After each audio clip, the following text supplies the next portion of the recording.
So delighted to have you all join us today. Really excited about our new partnership with the Berkeley Group and their military site manager academy. So very exciting. So today is going to be all about that site academy, how you get involved and next steps. And I am going to hand over to Angela Forbes, our CEO, to open it. So sit back and enjoy. Okay, so good morning, everyone, and welcome to our virtual career chat. It is a great pleasure to welcome you back. And whether you are enjoying a much needed holiday, whether you're working in the garden or you're confined to a desk on a garrison on site or in your kitchen, you are going to escape all of that. And we are going to take you on an incredible journey for the next hour with Berkeley Group, one of the largest and most fascinating house builders in the country. They are a FTSE 100 company in the London Stock Exchange and are still able to ensure sustainability and community sits at the heart of everything that they do. So we have 4 incredible speakers today, and we will kick off with Pat Duffin, Operations Director, as he talks us through a career in construction. We will then hear from technical construction and commercial gurus. So we have a treat today. So Pradeep Ramanathan, our Senior Technical Manager, will speak. We'll also hear from Dave Ritchie's Senior Project Manager, and Darren Down, our much loved QS, will also join us as well. So without further ado, I'll pass over to Pat to kick us off, and we'll switch our cameras off. Thank you, Angela, and welcome everybody. As Angela said there, I'm Pat Duffin. I'm the Operations Director for Berkeley Homes, Central London. Now, I have been working in and around construction for over 30 years. Well, you could argue probably over 40 years because I started when I was very young. My father used to take me to site quite a lot. So as a career in construction, I was wondering how best to get across to you what it involves and how it entails and where you can end up. So I thought I'd take you on my journey to start with and let you know how I got to where I got to, because once you're in construction, you're basically in construction. But in order to get there, there's a lot of people from a lot of different backgrounds. So the slides have just disappeared. So anyway, my journey started when I was around 18 years old, and I'd done my A-levels, and I had an idea that I wanted to go to university to do something. And my dad, who was an old Irish navvy, came over from Ireland when he was 16, didn't know what to do with, or didn't want me sitting at home doing nothing until I was off to university. So he took me out to work with him. Now, he'd done this generally every summer since I was about 6 years old. So I was well used to the site environment. So on the top, that's not me on the top left, but I started out laying concrete. I was up all night, out all night, working. So he used to work me 16, 17, 18 hours a day.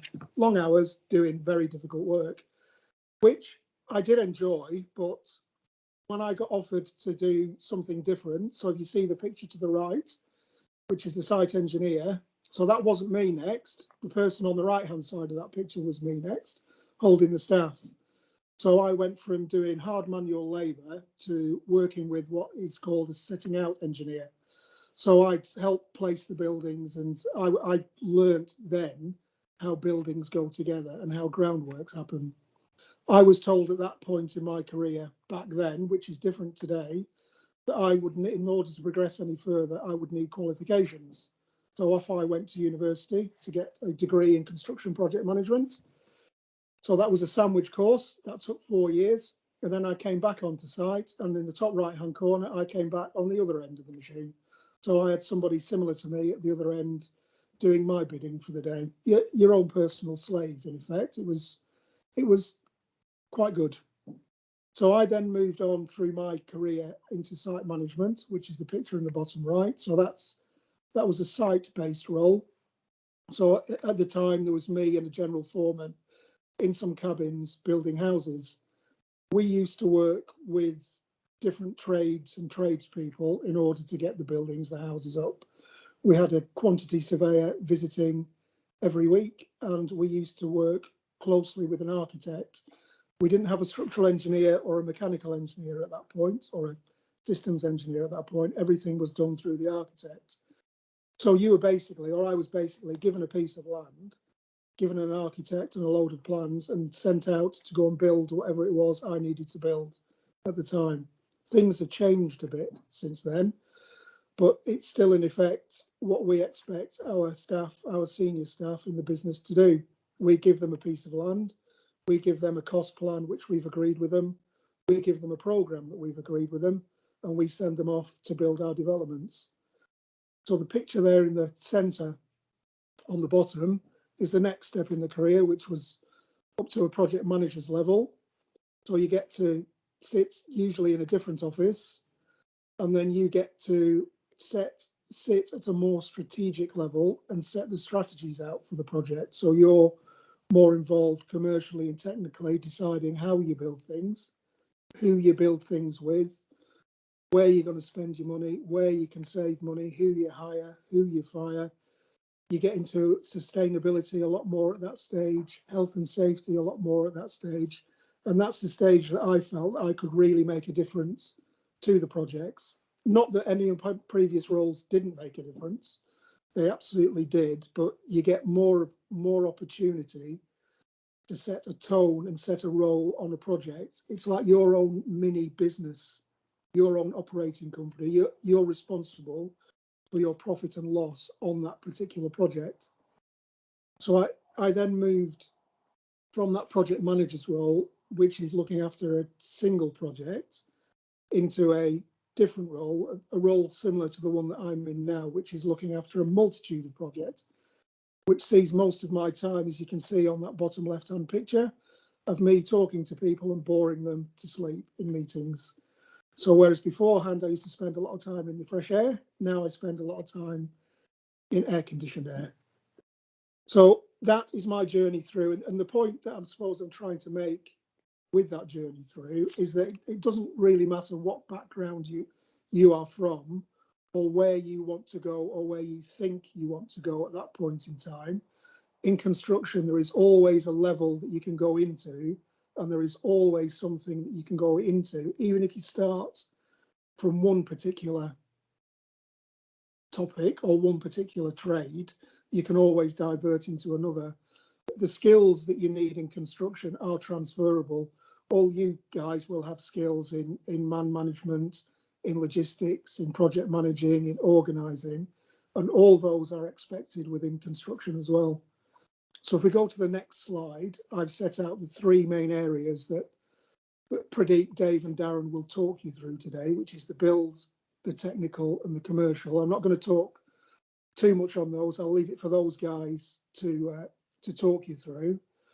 But in terms of your choice for a career in construction, what I will do is not take you into the nuts and bolts, but when we are looking at a project from conception to completion, the two areas that are generally run from start to finish are the commercial and the technical functions.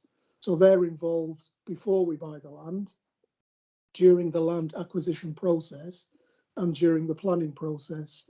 The builders then get involved during the planning process to make sure that we can build it and we're doing things effectively and efficiently. And then once the buildings are built and complete, the build function obviously goes because we don't need to build them anymore. The commercial function is there to close out the final accounts, and the technical function may be there to do the O&M manuals.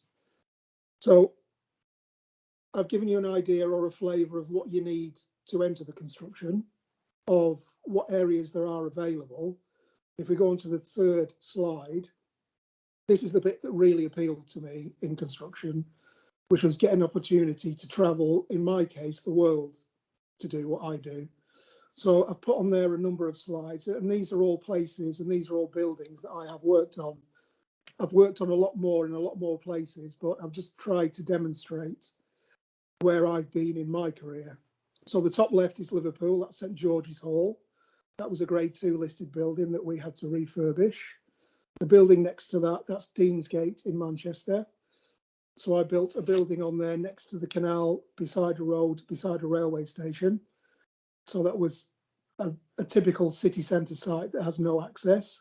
Over to the right hand side, and those half a dozen or so slides there, they're projects that I'm involved with currently or have been in the past with Berkeley Homes. So I've got West End Gate, the mansion blocks, the 30-storey tower at West End Gate, Vista, and then there is Millbank, which is a fantastic project in the middle of town, which if you do make a start with us, I would implore you to go and visit because it is absolutely amazing, once in a lifetime opportunity. The Oval development, which is another new build that we've got, but it's developing on an old gas holder site. So again, something that I've never done before. We're building a building inside an existing gas holder. Bottom right is when I worked in Kuwait. So in Kuwait and the Middle East, I'm sure some of you will have been deployed there. So they build cities, they build towns out of nowhere in the middle of the desert. And that's something that I was fortunate enough to be involved in Kuwait. Coming across the bottom left, those two centre slides, they're in Al Ain, which is in the Middle East, in the Arab Emirates. So that is the birthplace of Sheikh, I can't remember which sheikh, one of them anyway. And we turned that into a museum which celebrated his birth and his life, Sheikh Khalifa.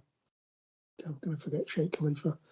So I've had a lot of diversity as well. So I've not just built apartments in my career. And then the bottom left is a school that we built in Gurgaon, which is just outside Delhi in India. And then the left middle of those slides, those are 4 towers that I was fortunate enough again to build in Dubai. When you can see, I don't know if you can see on your screens, the Burj Khalifa in the background. So I didn't work on the Burj Khalifa, I was working in the background of the Burj Khalifa. And just to the right-hand side of that, that's another development that I was involved in Dubai, which is Motor City. And it wasn't the houses and the residential at the top or the racetrack that I was involved with. There's actually a theme park below that racetrack. And I was involved in all the infrastructure works for that theme park in the Middle East. So as you can see, construction has a diverse number of roles. It takes on a diverse amount and number of people because we can work in very different places and in very different roles. And there is a lot to satisfy a lot of different skills and a lot of different appetites and a lot of different goals in your life if you want it in construction. It is an amazingly rewarding career and I would recommend it to anybody. That's it from me. I'll hand you back to Angela. Actually, that was fascinating. Thank you for sharing your journey with us. If I could hand over to Pradeep, our next speaker. Thank you, Pat. Thank you, Angela. Okay, I'm going to give you a quick overview of the technical team's role at Berkeley St. Edward. The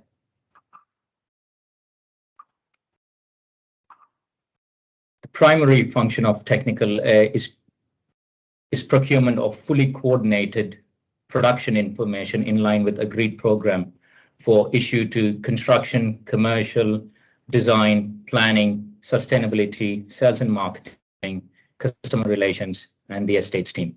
The type of information, though, varies depending on the team.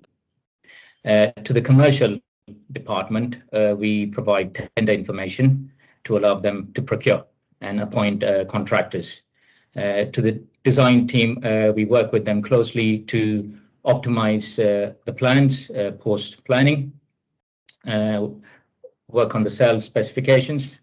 With the planning team, we work, as Pat said, prior to planning to ensure what's going to be submitted to the planners is buildable, meets regulatory compliance, and the materials proposed are compliant, to name a few. With the sustainability team, again, we work with them to ensure the material specifications are in line with the Berkeley policies. Waste elimination at the design stage is considered. The sales and marketing team, we work with them to develop the sales plans, brochure documents, CGIs, and 3D model views, which we use to market our product. Customer relations, again, we work with them when we have to deal with customer changes, queries, complaints, to look at technical issues, resolve them. With the estates team, which is the final team, we work with them to issue the O&M manuals for the end user to manage and maintain. Sorry, I think I missed the construction team. which is one of the most important teams. We provide them with the construction information to allow them to build. So all the production information we collate is held on a central system called A-Site. We use this system because we can use it to efficiently issue, track, and monitor what's been issued to the various departments within Barclays and externally to all contractors who are working on the system.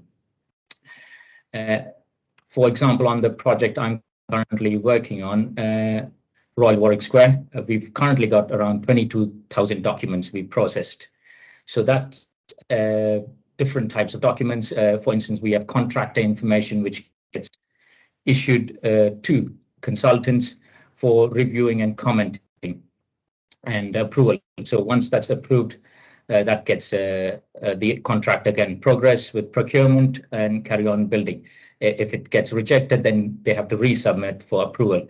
So all of that is quite vital to monitor, just in case something gets built incorrectly or someone's delayed the process, then we can easily use the system to track and prove where it's gone wrong. Then a few examples of the type of information we look at. This is a simple plan with the 3D views. Then it moves on to detail level of information. So you've got on the left a site landscape plan of Royal Warwick Square. Sorry, I think some things happened to my slide. Yeah, okay, it's coming up again. Apologies. On the right-hand side, you've got a section through the site showing the different levels of the building, the 2 levels of basement.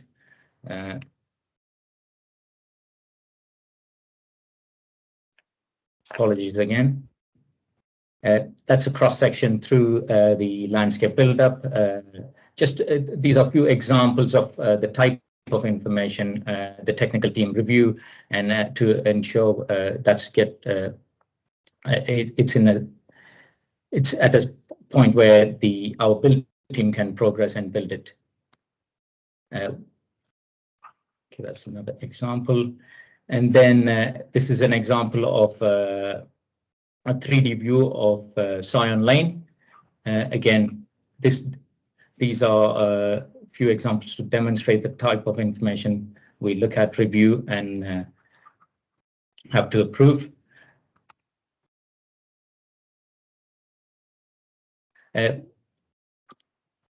I've included this slide has been included to demonstrate that even a chandelier in the leisure facility, the fixing detail is reviewed by the technical team to ensure that in terms of health and safety, that doesn't fall down and hurt someone.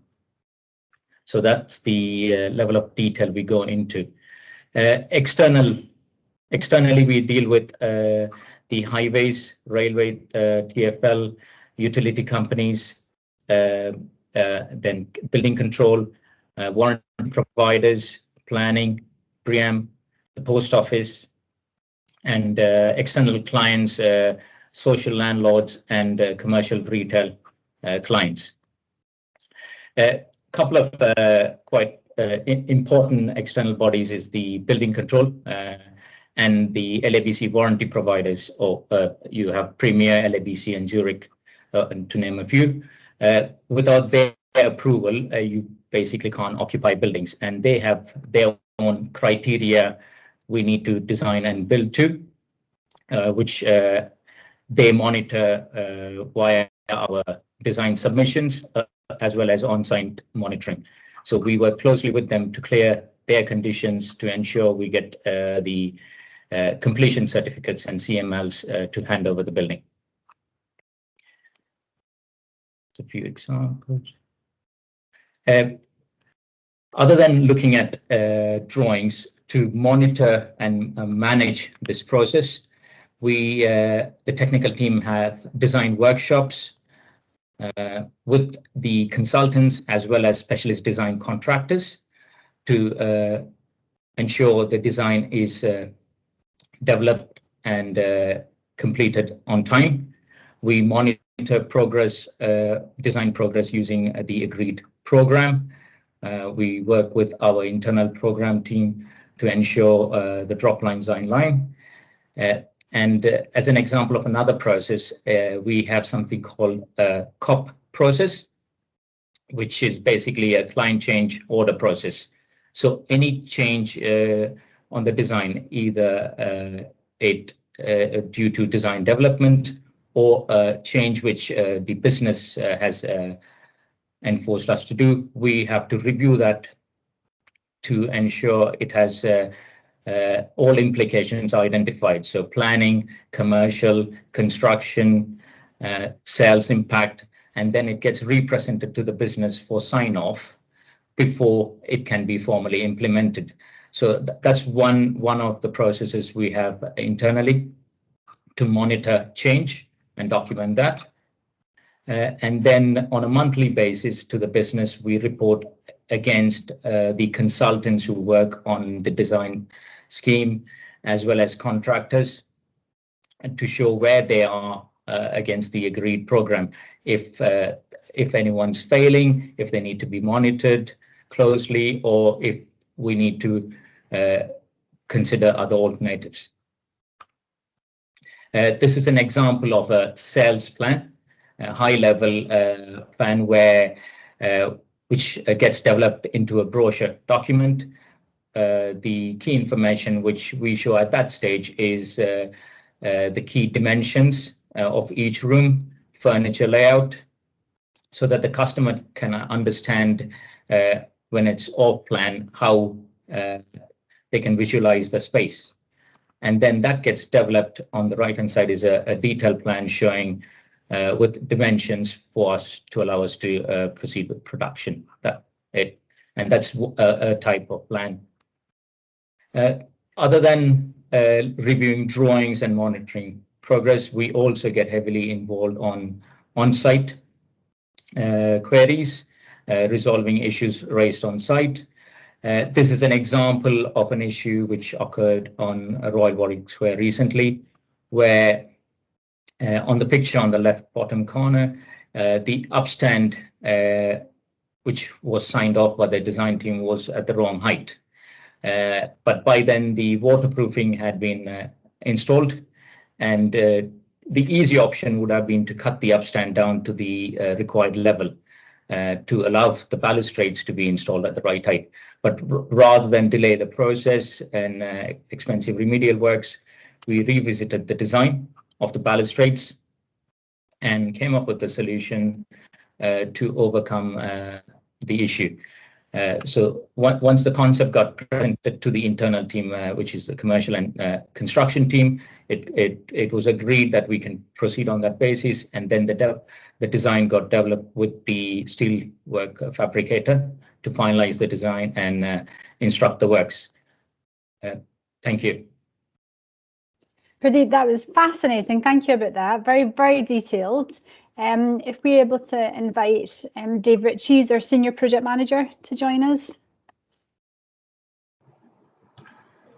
Thanks very much, Angela, and good afternoon to you all.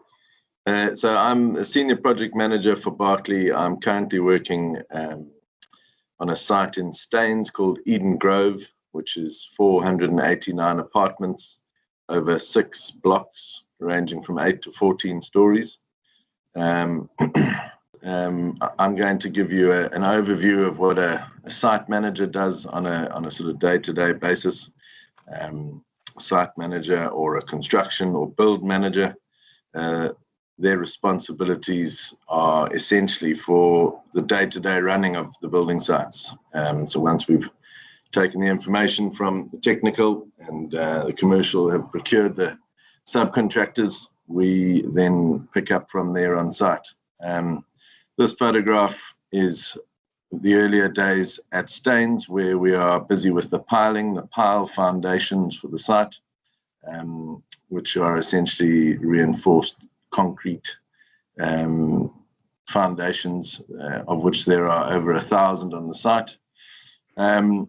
If you want to go on to the next slide, Sophie, we're a little more progressed now, where we have our 2 tower cranes up on site. We have fitted out a sales and marketing suite, which is the green and grey building just behind the left-hand tower crane. And that's got a show apartment in it and houses our sales team. And we are busy with the formation of the basement box. And over on the far right-hand corner, we're actually just coming out of the ground with the first block, which is block E. So works are progressing well. Do you want to go to the next slide, please, Sophie? So what is a site manager? A site manager or construction or build manager, they are essentially responsible to plan, manage, and monitor the works that are on site.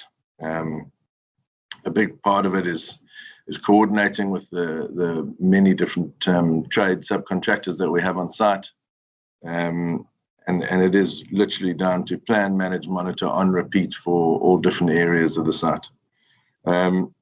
They work alongside the program that we had a look at with the technical section. We've got a build program which schedules out the sequence of works that we work to, and they drive the process on site, ensuring that the coordination between the various trade contractors ensures that we are able to progress the works in line with our program. We also work closely with the commercial and the technical functions. As we looked at before, when there's an issue on site, the technical team comes up with a solution, commercial values it, potentially instructs the subcontractors, and we come up with a solution where we can carry on progressing the build program. So that's an overview of what a site manager does. If we go on to the next slide, I'll talk you through a day in the life of a site manager. So at the beginning of the shift, okay, so this one is just before the beginning of the shift. So this is Holly doing some crane rescue driver training, gotcha rescue training. So there's all sorts of training that is available to site managers, one of which is a rescue team on the site. So we'll have some of the crane team, some of the framework subcontractor, and then some of the site managers will all be trained up in crane driver rescue. So this is Holly hanging from the side of a crane or abseiling down the side of the mast of the crane, which is always good fun. If we have a look at the next slide. So the start of the shift, site managers are out on the park early, ensuring that nothing's changed overnight, that the areas are well organized, they're clean, they're tidy, and that they're safe for the operatives to go out and be put to work. So this is one of the projects in London, Royal Warwick Square. As you can see, it's very well organized, well structured, good routes, access to the works, and the materials are well organized and well stacked. So that's what we're looking for on our sites. And the day starts off with walking the job and just ensuring we're ready to go. Here we are dealing with a query from a contractor. So subcontractors from time to time run into problems, and they'll come to us to look for a solution. We'll talk problems through with the subcontractors. We may have to consult the technical team for the solution, as we saw on the previous slides, and hopefully we come up with a solution that sees no impact to the program and the contractor can carry on and get back to work. If we have a look at the next slide. So the next slide, Holly has she's come up with a solution. It is now a variation as it was on the previous example. So Holly's back to the desk. She's emailing a confirmation to the subcontractors of what that solution is and emailing it, copying in the commercial team so that they are aware that there is a change coming, an instruction coming to, which is a variation of works to that subcontractor, and that's all captured by Holly when she's back at her desk. After that, it's time for lunch. So all of our sites, we are fitted out with full welfare setups, including canteens and kitchens, which is a place for the operatives to go when they have their breaks and to have a breakfast and a lunch to keep them fueled and keep them ready to get back out onto site. A big part of day-to-day work for a site manager is quality assurance. So we run a process called Field View, which has all of our drawings uploaded, and it allows the site managers to go and select the area of works, and they can drop a form onto that area on the plan, and they can take photos, they can make comments, they can run through a series of quality checks for that area of work at that particular time in the program, and that's done on the tablets, which then gets synced back to a central system. And the trade contractors work on the same system. They carry out all of their checks, and then the site managers go in and check that the contractors have ticked off everything that needs to be ticked off before we hand that area over to the follow-on trade. So quality assurance is a big part of day-to-day. Here we are in the afternoon. We have what's called a safe start meeting, where we will get the trades together and we'll coordinate the works for the follow-on day. We'll discuss if there are any major deliveries coming in, if there are any material shortages we're anticipating, if there are any exclusion zones that any of the other trades need to know about, and perhaps a short discussion on program to ensure that the trades that are meant to finish in their certain areas to hand over to the follow-on trades are on program, and those areas are ready to go. So that's a safe start meeting in the afternoon to ensure that there's no clashes in the morning. In the morning, the trades will do their briefings. They know exactly where they're going, and they know where they're not going if there's an exclusion zone because someone else is carrying out a high-risk activity in that area. After the safe start, it'll be out onto site for a sustainability check. So it's checking. It's running through task sheets and checklists for sustainability, checking if we've got spill kits for oil or petrol, if people are using a petrol saw, if they've got a nappy underneath that, so we don't get any spillage from that saw, any contamination. Perhaps doing the monthly meter reading checks or the like.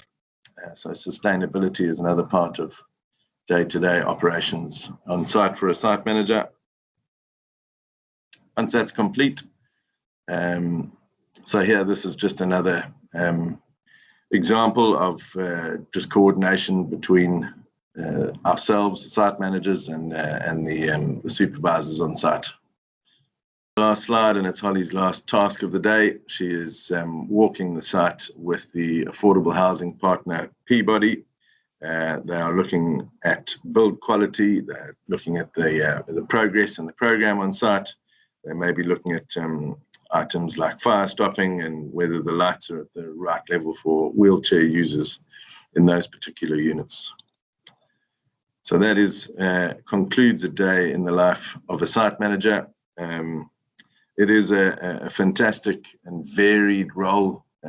You are dealing with anyone from reporting to Pat Duffin to let him know why we're just behind our program or not, right down to assisting a welfare operative, on site and everyone in between, including customer relations and purchases. So it's a fantastic role. It's a varied role. No 2 days are the same.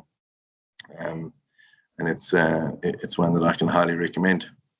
And that's it from me. Thank you very much. Dave, that's fantastic. Thank you very much for that. If we could ask Darren Down, our QS, to join us.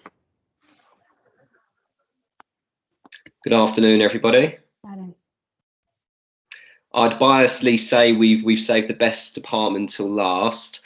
My name is Darren Down. I'm a quantity surveyor in the commercial department for Berkeley St Edward. I'm currently involved on 3 projects where we're remediating the external wall. I'm also involved in the budget preparation for a new project we have in Surrey. And we're hoping to go in for planning for that later this year. And we hope that will be a 486 unit development. Next slide, please, Sophie. Can you see the next slide? Yes, it's just come up. Thank you. Good. So who are we as quantity surveyors in the commercial department? We are people who have a mixed knowledge of construction, contracts and finance. I remember first starting as a quantity surveyor, and people would often say, what do you do for work? And I'd say to them, I was a quantity surveyor. People wouldn't often know what that was. So the best way I would describe it would be a combination of a solicitor and maybe an accountant, definitely not as specialised as either of those. But we do sort of similar tasks as both of them. And obviously we've got a good knowledge of construction as well. We have a good mix of both being on site and in the office. And I would say that we're strong communicators and also relationship managers, as we all are in the different disciplines of the construction industry. Next slide, please, Sophie. So a quick overview before I go into each of the stages in more detail. I've tried to think of the 4 real pillars to what a quantity surveyor is in the commercial department. And as a property developer, we as Berkeley's look to do the whole cycle of a development, which means acquiring the land, developing the buildings, and then also selling the apartments. So stage 1 for a quantity surveyor would be at the very beginning of that cycle, when we look to acquire land and we start to prepare budgets for the land that we're looking to buy and thinking about what we want to build on it. Stage 2, once we've bought the land, we know we want to build, would be then the procurement of the materials and the subcontractors to help deliver the building. Stage 3 would then be managing those contractors once they're on site.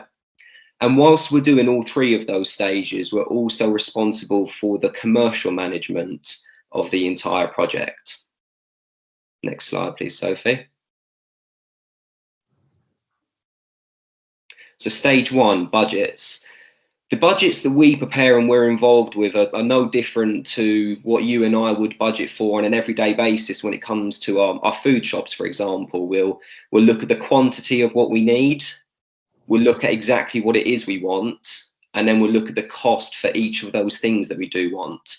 And by the time that you multiply the quantity and the rate, you get a total cost, which is, as I said, what we can all do sometimes when we go shopping. So as a quantity surveyor, when we've got a new build development, it'll be my responsibility to obtain the quantities for every single element of that new build. We'll then also look at the specification of the build. Now, that's a very important thing, because Berkeley as a business, we build both in central London and also outside of London. So as you can imagine, properties in central London, which sell, a 1-bed apartment can sell in upwards of £800,000, would be different to a 1-bed apartment outside of London, which could sell for maybe £300,000 to £400,000. So the inner London apartments will typically have a much higher specification. And it's very important to know and understand that specification when it then comes to providing costs for new build developments. And then that leads nicely on to the last component of preparing a budget, which is the rate. The rate is something that we as quantity surveyors need to ensure that we get right. So we need to understand the specification, what it is we're providing.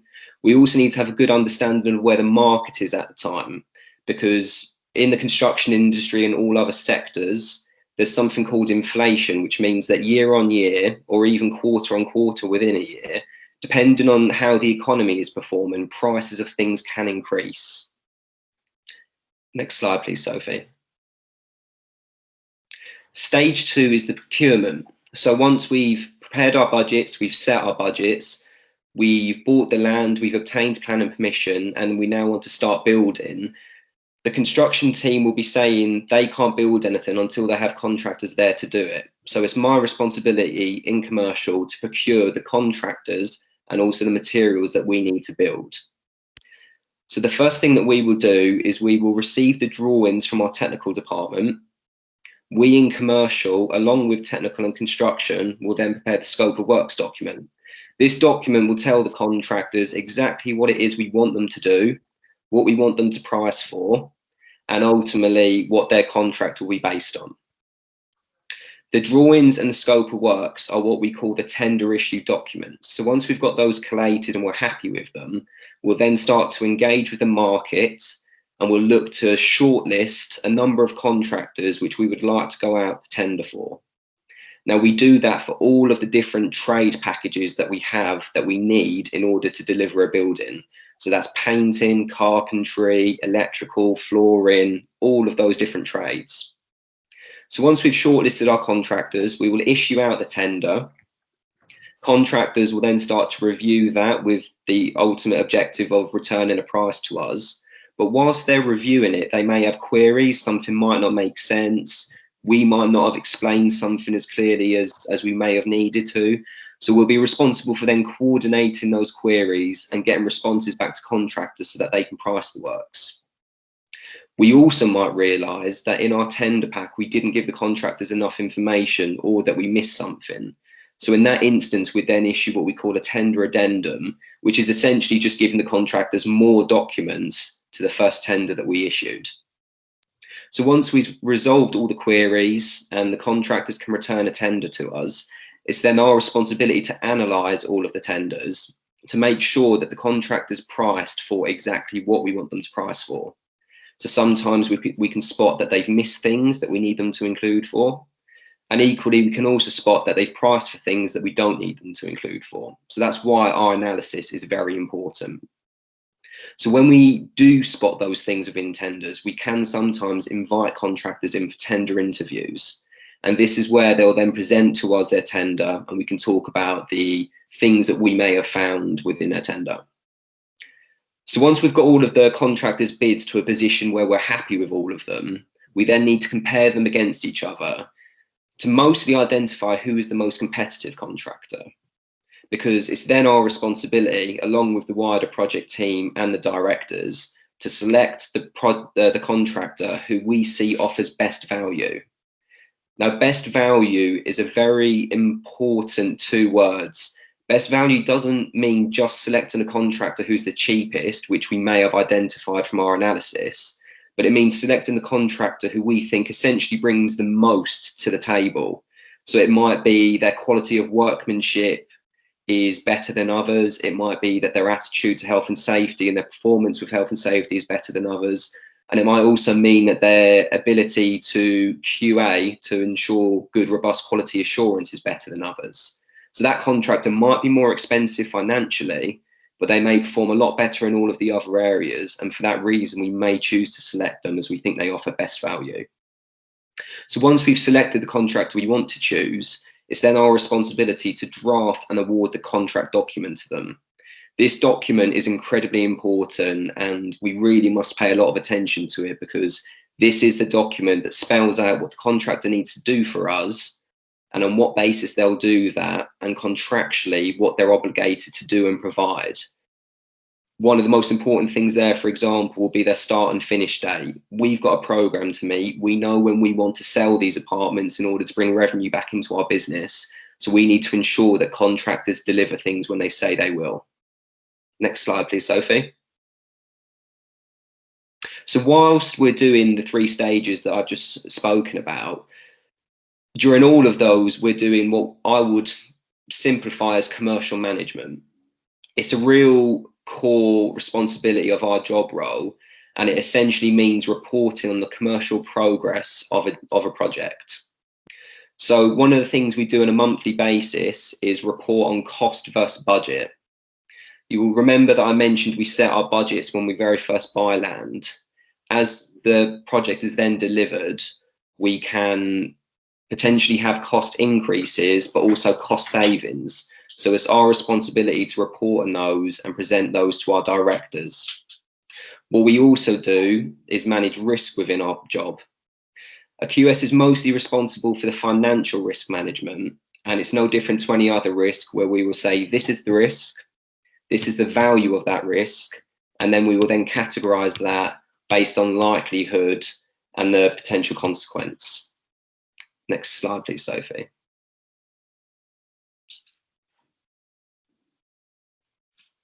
So just to touch on it briefly, to be a quantity surveyor, qualification and training wise, you may need a bachelor's or master's degree in quantity surveying or commercial management.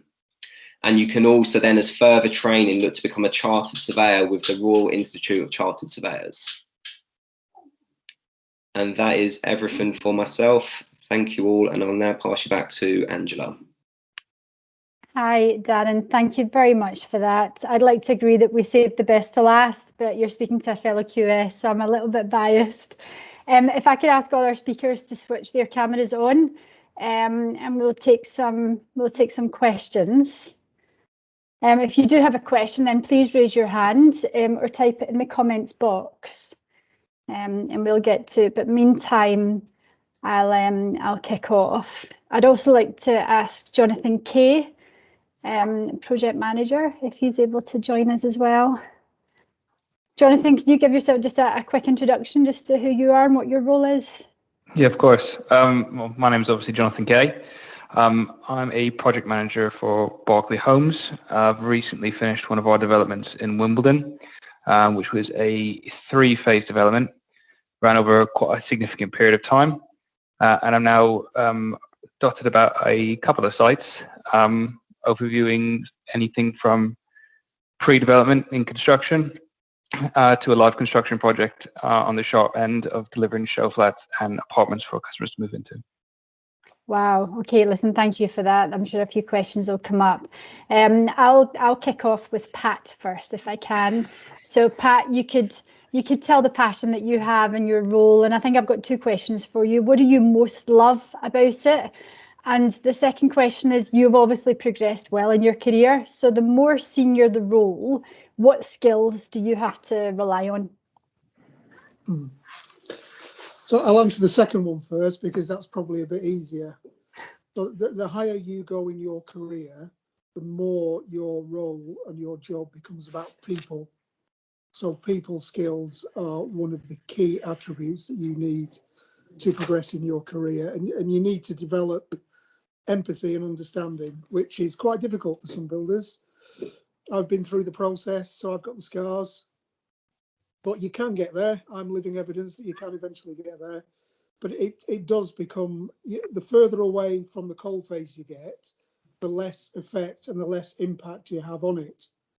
So you have to try and understand people's motives for doing things. And my style is more of a coaching, I hope.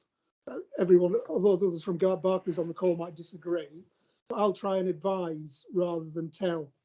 Unless it's going to be absolutely cataclysmic, I'd rather people learn for themselves rather than me just telling them what to do. Otherwise, what's the point of them being there?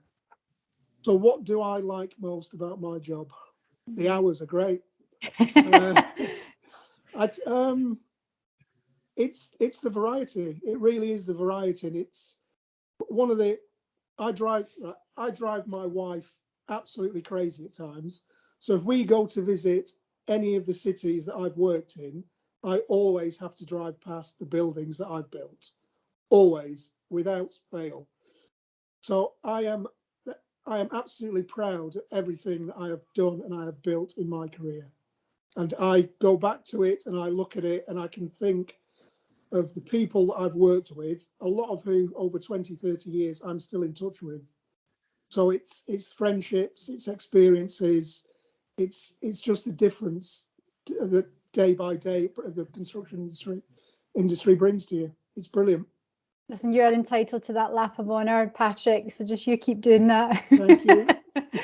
Okay, a question for Pradeep. To anyone watching, they'll be thinking, where do you start? How do you learn all that stuff?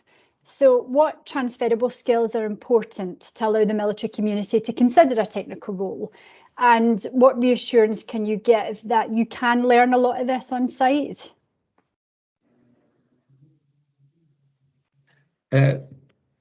Difficult question. The company is very helpful.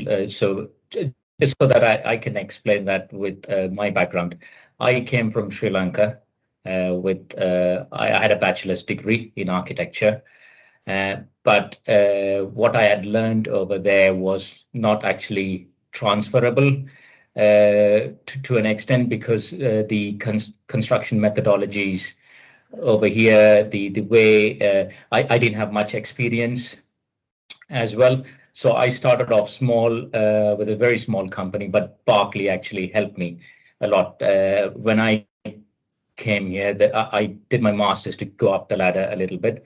but they gave me the skill sets. I started off as a junior coordinator, but they gave me the tools on site as well as to learn, identify courses which will help me to progress. In terms of transferable skills, a lot of what we do within the technical department is asking the right questions. We don't know how to all the technical answers. So we work with architects, M&E engineers, structural engineers, fire consultants, acoustic engineers. They are the experts in their field. If we knew everything they did, then I wouldn't be here. I would be sitting with Pat or above Pat, I guess. But we know what questions to ask at the right time, challenge them. All these experts, with all their knowledge, they still make a lot of errors. And it's asking the questions, challenge it if it's not right. And I'm sure in your role, you've done that quite a lot. And it's the people skills. A lot of it is people skills. What if you have a good relationship with your build team, commercial team, you can normally get things done easily along with your consultant team.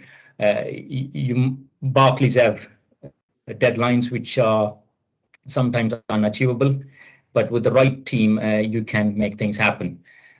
We might be asked to do things overnight, but if you have the right team, that people skills, you can make things work. It's a very good point. And Jonathan, do you have anything to add on that? For constructions, it's a bit different. Like obviously, the first step in the process is the application. Find something and apply for it. For a site-based role, you can learn an awful lot of the role on the project. Myself, my path was from a degree in construction, but I also did labouring for a general builder, and I'd argue that whilst I earned a lot of off-site skills from my degree, I learned an awful lot more on-site skills from being a labourer and just doing the job that I was eventually one day going to be managing. So I think that's quite an important part of it, and a way to learn things in the industry. But also, once you're in the company, especially a company like Barclays, they offer a varied degree of training. So even once you're in the company, you're in a relatively safe pair of hands where you can request training in different disciplines or different areas, and they can offer it as a way of furthering your skill set. But obviously the first step is to apply for something. Okay, and I mean your training program has been absolutely applauded, which I'm sure Liza will mention in her section. I do have a quick question for Dave Ritchie's. You're obviously a leading group, which you mentioned, and I recall a conversation with a project manager, and I asked him why house building, and he said that as he walked down the pavement he built and looked in the front rooms of that family congregating on the couch and the Christmas tree in the corner, he's created a home. He's created memories that will last generations. So to you, why house building? Yeah, I think similar to Pat and John, I started digging holes for a groundworks contractor 20 years ago and got into it from that. But, following on from your story, there's always a tremendous feeling of pride when you do finish a job and hand it over. And Berkeley, they do something incredibly well, which is called placemaking. So they don't just build homes, but they really do build a place for people to live. It's a tremendous feeling of pride, seeing people move in and seeing kids running around the courtyard that you've spent months of blood, sweat and tears to get complete and to get handed over. So it is a very rewarding job, I must admit. Yeah, no, it does. It sounds that you all sound incredibly passionate about it, and you can tell that you love enjoy working for Berkeley as well, which is great. A final question for me, and then there's a few from the audience. Darren, RQS. So hello. The opportunities that exist in being a QS. So typically, like me and I don't know if you did as well, you study full-time at university, then you go out and you get a job. The other route is you study part-time and you work whilst you're doing that. For some, they come in as maybe an assistant QS and actually learn their trade on site as they go, and eventually kind of become a QS by default almost. What other routes or what routes exist with Berkeley's? I think you very well covered the 3 routes that are available. My route personally was the second one. So I joined with no qualifications. I've been with the business 7 years in August. So I joined just for my 18th birthday. I've studied the entire time. I finished my degree last year. Yeah, and I'm incredibly grateful to the business for the opportunity they've gave me. I hope I give back now in what I do on a day-to-day basis. But yeah, I've essentially now fully qualified. I'm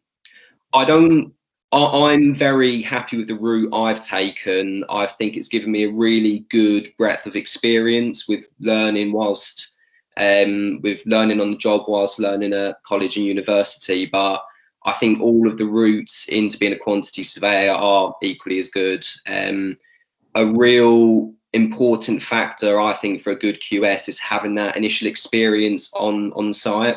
I think a good QS really understands construction and they have a really good appreciation for construction. And that's why I enjoy my job so much, because I do spend a good amount of time on site.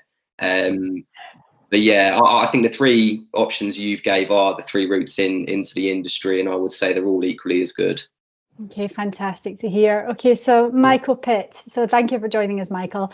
And he is a Royal Engineer Staff Sergeant, so a senior rank, and he's asking how transferable his skills are to that of a site manager. So to Pat or to Dave, key skills for a site manager, what would you be looking for in the first instance? Well, I think just answering the question of are the skills transferable, I don't know exactly what a Royal Engineer would do on a day-to-day basis, but being in the military, I would imagine, disciplined, logical, works well in a team, structured, and all of those skills would go well into site management. You know, the technical knowledge of how a building gets put together will come, as John said. You learn that quickly on the job. You know, coming from a military background, you'd be following standard operating procedures. You'd be following a program. So there's very transferable skills going into site management, I would imagine. Okay, Pat, and you can hear the parallels. Sorry. Yeah. Sorry, just one thing that I would add to that would be problem solving. As I would imagine, a Royal Engineer, you would come up against things that you don't expect, and the same happens daily on construction projects. Usually by people not doing what they're supposed to be doing, or with the building tolerances that we operate with, the design doesn't quite work with what we actually build on site. So you have to have the ability to think outside the box quite often and come up with solutions quite quickly, which are obviously effective in time-wise and effective cost-wise as well. Okay, and I think to be so reasoned and calm in a mitigating circumstances is exactly what the military guys do. And to boot, Michael also is a plant operator with 22 years experience. So Michael, I think you've got your pick of roles, to be honest. So I think you'll do well when you transition out. One last question that we have from Yi. Hi, how are you doing? And do you have a programme in place for planners? And what qualification criteria do you require for the site management programme? So there's 2 careers that are being that are options there. Anybody help with that one? I can take that. So planners, I take it you mean like a programme through the projects? Yeah, so typical planning role. master and Gantt charts. So in terms of looking at people within the business, we do have planners within the business. Our roles into the business, we are always looking for talent, So if my advice would be, if that is your preferred route into the business, because I'm not up to speed with what is available currently for other ways into the business, apprenticeships or whatever. So if you can find your route in that way and then bring it to us, we will look at it with a completely open mind And if it suits you and it suits us, we will happily employ you. Okay, so we'll certainly link you after the call. I think it would probably be worth bringing Liza in as well. So there's obviously the Berkeley Site Management Programme. I don't know if that's something you want to touch on or something that's going to be rolled out soon. So whilst there's maybe some signal issues on your part, Liza, sorry, can Pat or Dave just quickly talk us through the Site Management Programme? So the site management program that we currently have in place across Berkeley Group is we're aiming to get 100 construction apprentices into the group this year. Now that is a tall order, and that is just for builders. Apart from that, we have opportunities available for the technical function and the commercial function. So we're looking to get new people onto each of our projects within Central London and outside Central London. So we've currently taken on a commercial person, and we've taken on somebody in the sales function as well, which is the reason why I gave the answer to the planning question last time. There is nothing that I won't look at or that we won't look at as a route into the business. You heard from Dave and John, Darren and Pradeep. We've all come through various routes into the industry. We know there are various routes into the industry, and for the right people with the right aptitude and the right attitude, we will bend over backwards to get you into the industry working for us. So that is what the Berkeley construction scheme currently is about, getting talent into the business, not necessarily through the orthodox route. So that we will bring you in to do at NVQ4 or NVQ6 level, if that is where you need to come in at, or we can look at other ways of getting you into the business. Okay, Pat, that's fantastic to hear. As Caroline pushes this out on social media, there will be thousands that view this just in the next couple of days. So, Caroline, what should those candidates do that are eager to connect? Yeah, so just get in touch with me. I have the connections with Berkeley Group. They've signed the Billforce Alliance. They want to recruit ex-military such as yourselves. Plenty of opportunities. You heard there from Patrick. He'll help to get you in. So we'll work together to achieve that. We've got so many aspiring site managers, and Michael, sorry, there's two Michaels on here, but Michael Pitt, oh, come on, you've got abundance of transferable skills. You're a site manager crying out there. So yeah, we're here to support you. And guys, I just want to say that was a fantastic event. It was much more than I was expecting. It was great to have that technical and QS perspective of the life cycle of a build, not just the Site Manager Academy. So thank you. Going to push that out on social media. It's a hugely valuable resource for all of our candidates, and we look forward to starting to connect them and get some of our boys and girls in your company. It's very exciting. Thank you. Can I just add in there, if you can now hear, the site management program is, just to put some perspective on that, it's a 3-year program, level 4, and it's wrapped around a very strong mentorship and additional training, so that by the end of it, you're really teed up to become MCIOB. So it's a very, very good supportive program. And equally with our commercial and technical programs, they are very similar, a choice between level 4 and level 6. So again, a very structured program with strong support and additional training. So we welcome applications. Very, very keen on ex-military. Such amazing transferable skills. So we truly do welcome from your community applications.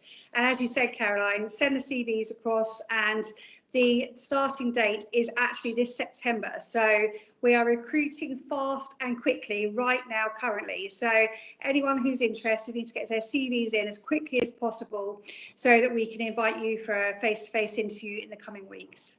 Liza, can I just ask one question? Sorry, I know we're overrunning, but it has been raised with me. Can we just confirm the commercial, technical and site managers, is it just for those locations that I've got, which are London and Guildford, and I think there was another couple just outside London? Are we just focusing on those specific areas? Okay, so for the site management programme, Berkeley is a London and South East predominantly, is where the Berkeley Group operate. That is from Bognor Regis on the Sussex coast, Surrey, Sussex, Kent, and London. Having said that, we do also have a Birmingham outlet, so there are some opportunities in the Birmingham area. With regards to the commercial and technical roles, as Pat described, they are exclusively with St Edward, so they are, as we described, with London on our London projects, in Westminster, Lambeth, Hounslow, and in outer London in Guildford, Staines, Reading and Fleet. Brilliant. That's brilliant, because I will use all of that when we're pushing out to reach a wider audience. So and guys, the Site Manager Academy route into the sector really is a fantastic route into the construction sector, and you'll just fly from there. So I'm not going to hold up any more time of everyone. Brilliant day. Thank you all for participating. We really are very grateful of your time. Thank you those that have listened, and to those that will be listening afterwards. Have a good day all. Enjoy the sunshine. Bye. Thank you, everyone. Bye. Thank you. Thank you. Take care.